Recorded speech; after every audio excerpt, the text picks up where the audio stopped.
Aku penasaran nih, kalau pasir itu bagian dari semen nggak sih?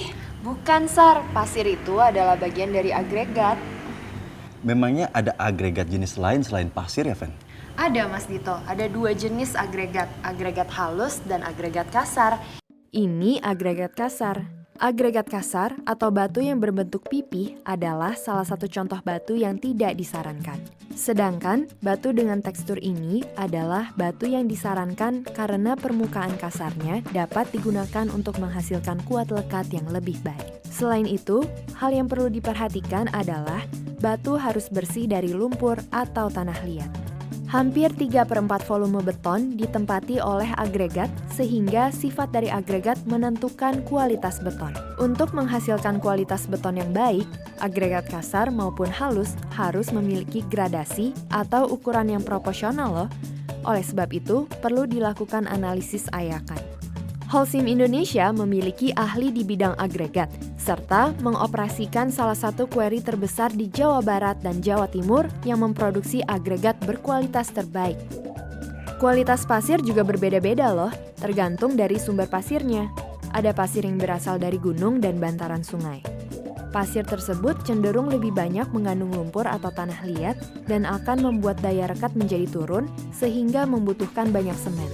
Sementara pasir laut biasanya memiliki kandungan organik yang tinggi dan menyebabkan pengikatan terhadap semen atau dikenal dengan waktu setting menjadi lebih lama.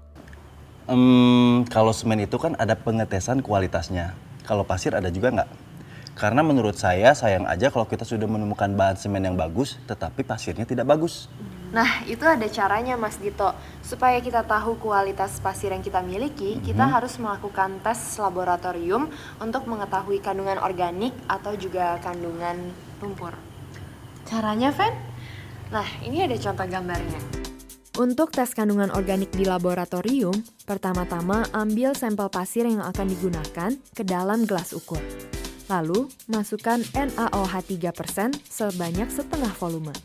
Setelah itu diaduk, kemudian biarkan selama sehari. Setelah dibiarkan seharian, maka akan terjadi perubahan warna di gelas ukur itu, tergantung kandungan organik yang terdapat di dalam pasir tersebut.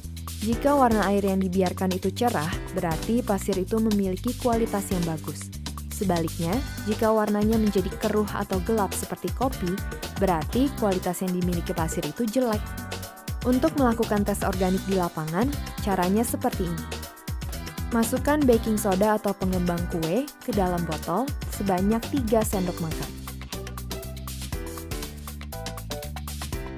Setelah itu, masukkan 300 ml air dan kocok sampai semua baking soda larut. Selanjutnya, masukkan segenggam pasir ke dalam botol, lalu masukkan larutan tersebut. Kocok hingga pasir dan larutan tercampur merata dan tunggu sampai terjadi perubahan warna. Lalu untuk tes kadar lumpur, caranya sebagai berikut. Isi botol dengan pasir setinggi 10 cm, lalu tambahkan air. Kocok dan biarkan sampai terjadi pengendapan. Di situ akan terlihat ada 2 lapisan, yaitu lapisan pasir dan lapisan lumpur, yang dapat diukur dengan penggaris. Endapan lumpur yang masih ditoleransi tebalnya setengah sentimeter dari 10 cm. Sedangkan jika endapan lumpur lebih dari itu, berarti kualitas pasir itu jelek.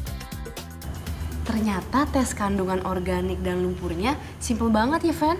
Iya, dan harus diingat, kita nggak boleh malas untuk selalu mengetes kandungan bahan-bahan mentah lainnya. Karena pasir itu kan nggak memiliki standarisasi seperti semen. Dari tes itu bisa dilihat kualitas pasir yang kita miliki, Sar. Jika kandungan organiknya tinggi, berarti waktu pengeringannya jadi lebih lama, dan kalau pasir yang mengandung banyak lumpur, hasil plester juga bisa retak. Untuk mengatasi pasir yang jelek juga ada cara-caranya loh, seperti dengan cara dicuci, dicampur dengan pasir yang kualitasnya bagus, juga bisa dengan penambahan semen dalam adukan.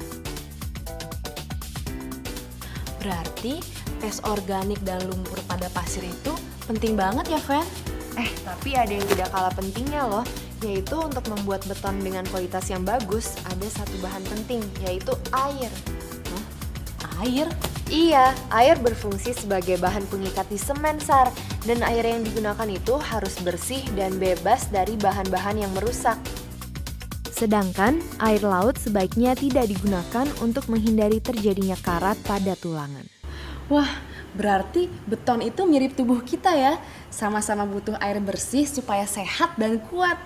Si Sarah nih yang bisa aja ya. Tapi kita juga harus ingat, jadi air yang digunakan itu jumlahnya harus terukur, yaitu tidak boleh berlebihan. Ya, jadi kira-kira seperti itulah. Jadi makin seru nih ngobrolnya. Kita Iya. pindah ke ruanganku aja yuk. Mau Boleh. kan? Yuk kita pindah aja ke dalam. Yuk. Lewat sini. Iya.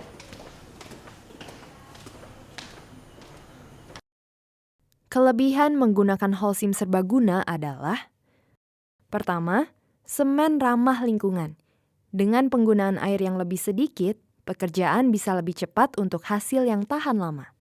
Kedua, kualitas pasir dan batu hal yang sangat penting untuk mendapatkan hasil yang berkualitas baik loh. Ketiga, air yang baik untuk beton dan aplikasi mortar adalah air bersih atau air yang dapat diminum.